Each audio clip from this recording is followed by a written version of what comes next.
In this video, I will be showing you how to use TikTok text to speech. This feature is such a great help. Now, how to use this one?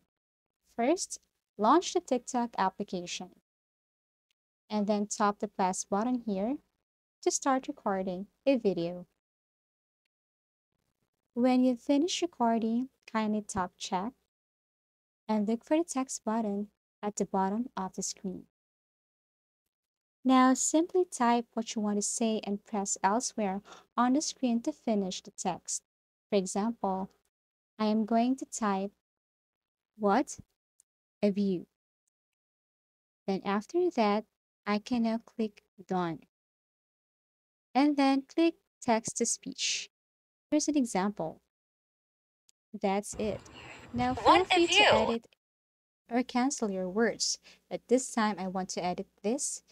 For example, I want to edit this to "Good morning. What a very beautiful view." This time, let's listen to text to speech. Good morning with a beautiful view. That's it. If you find this video helpful, give it a thumbs up. See you again in our next tutorial videos.